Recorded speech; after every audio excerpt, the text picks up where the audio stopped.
Doctor Maria, کیا یہی وجہ ہے کہ 5th جنریشن وارفیئر یا کی بورڈ واریئرز نے پاک افواج کو سب سے زیادہ ٹارگٹ کر رکھا ہے؟ نہیں، دیکھیں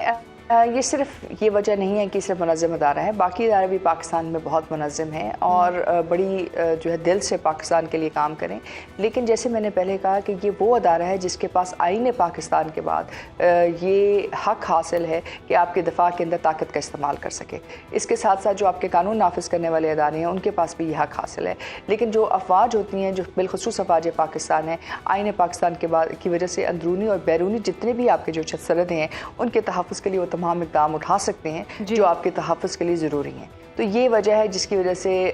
جو ان کا مینڈیٹ ہے، جو ان کی طاقت ہے، اور پھر جو ان کی ایک طرح سے آپ کہہ سکتے ہیں سرفروشی ہے اپنے ملک کے تحفظ کے لیے، جو آپ کی نئی نسل ہے جو روزانہ کی بنیاد پر اپنا خون دے رہی ہے۔ روز آپ ایک چیز دیکھتے ہیں جو ISPR ریلیز کرتی ہے، جس کے اندر مختلف آپ کے جو ہے افسران، آپ کے فوجی جو ہیں شہید ہو رہے ہیں۔ وہ کس لیے شہید ہو رہے ہیں؟ وہ آپ کے تحفظ کے لیے شہید ہو رہے ہیں، وہ آپ کی ان سرحدوں کے تحفظ کے لیے شہید ہو رہے ہیں۔ تو یہ وہ شہادت کا رتبہ ہے جس کو سمجھنے کی ضرورت ہے۔ آپ کوئی لادین فوج نہیں ہے، آپ کوئی لادین ملک نہیں ہے جہاں آپ کو اس بات کا اندازہ نہیں ہے کہ جو لوگ اپنی اس مادر وطن کے لیے جو ہے اس وقت شہادت کا رتبہ حاصل کریں، وہ اپنی اس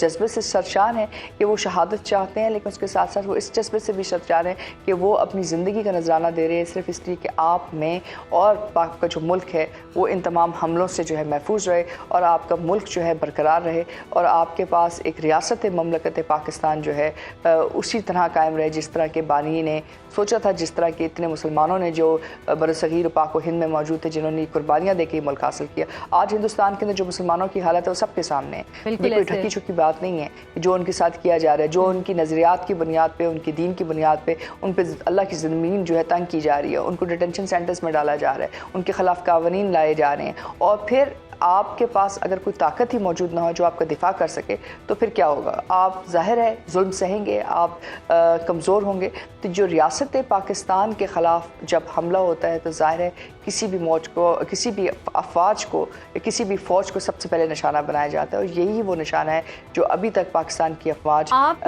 نظریات کی بھی ابھی ڈاکٹر ماریہ بات کر رہی تھی، آپ نظریات کی بھی ابھی بات کر رہی تھی، اور پاکستان نظریاتی طور پر ظاہر سے بات ہے وجود میں آیا ہے۔ 5th جنریشن وارفیئر کے ذریعے ہمارے قومی اداروں کے خلاف نوجوانوں کے ذہنوں میں نفرت بھری جا رہی ہے، پاکستان کے وجود پر بھی شکوک پیدا کیے جا رہے ہیں۔ ہم اکثر سوشل میڈیا پر لوگوں کے یہ خیالات دیکھتے ہیں۔ سوال یہ ہے کہ ہمارا نوجوان اتنی آسانی سے اس چنگل میں کیوں پھنس رہا ہے؟ کیا ہمارا تدریسی نظام اور ہمارے اسکول آف تھاٹس کمزور ہو چکے ہیں؟ دیکھیں، یہ آپ نے بہت اہم سوال کیا ہے، یہ بات درست ہے۔ دیکھیں، جب بھی آپ ایک نئی طرز کی جنگ کا سامنا کرتے ہیں تو بہت ضروری ہوتا ہے کہ آپ اپنی تاریخ کا اثر نو جائزہ لیں، پھر ساتھ ساتھ اس بات کو بھی واضح کریں کہ وہ تمام قربانیاں جو آپ کی اداروں نے، آپ کی عوام نے آپ کے ملک کے تحفظ کے لیے دی ہیں اس سے لوگوں کو آگاہ کریں۔ بالکل، یہ وہ چیزیں نہیں ہیں جن کے اوپر آپ خاموش رہیں، کیونکہ اگر آپ خاموش رہتے ہیں تو پھر تاریخ کچھ اور لکھی جاتی ہے۔ پھر آج کل سوشل میڈیا کے اندر جو استعمال ہے اس میں تاریخ کے اندر اتنا زیادہ رد و بدل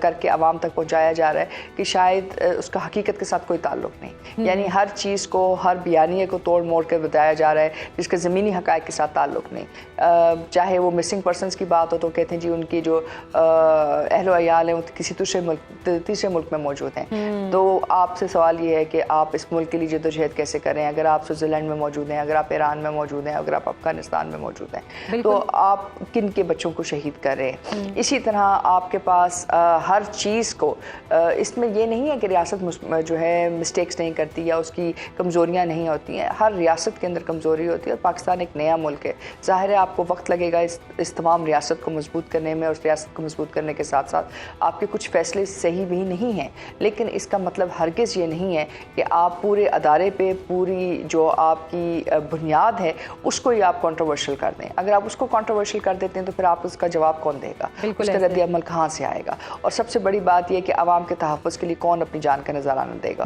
اور اگر وہ نذرانہ آپ دے بھی دیتے، جہاں مختلف ممالک کے اندر انتشار انتشار ہوتا ہے تو کیا اس کے بعد ان کے پاس امن و سلامتی ان کو حاصل ہو جاتی ہے؟ نہیں، آپ کے پاس ایک ایسی صورتحال بھی ہو سکتی ہے جہاں آپ کے پاس ایک مضبوط طاقت موجود نہیں ہے اور آپ وہ تمام کمپرومائزز کرتے ہیں. جب آپ دوسری جنگ عظیم کی بات دیکھتے ہیں تو آپ یہ دیکھتے ہیں کہ وہ تمام ممالک جن سے ان کی فوج لے لی وہ ابھی اقتصادی طور پہ تو بہت بڑے ہیں لیکن شاید ان کے پاس ابھی بھی وہ عسکری طاقت موجود نہیں ہے کہ وہ اپنا ایک منظم دفاع کر سکیں یا وہ اپنی ریاست کا جو انفرادی جو حق ہے اس کو محفوظ کر سکیں اس گلوبل چیلنج کے اندر. چاہے آپ وہ جرمنی کی مثال دیکھ لیں، چاہے آپ اس میں جاپان کی مثال دیکھ لیں، جو اپنی نوعیت کے بہت بڑی اقتصادی طاقتیں ہیں لیکن ان کی جو عسکری طاقت ہے وہ اس کے برابر نہیں ہے جتنی ان کی اقتصادی طاقت ہے. اور یہی وجہ ہے کہ مختلف آپ انٹرنیشنل فارمیشنز کا حصہ ہیں، بہت ساری آپ بے تکی جنگیں لڑ رہے ہیں. اب آپ مجھے بتائیں کہ جاپنیز سولجرز کا افغانستان کے اندر کیا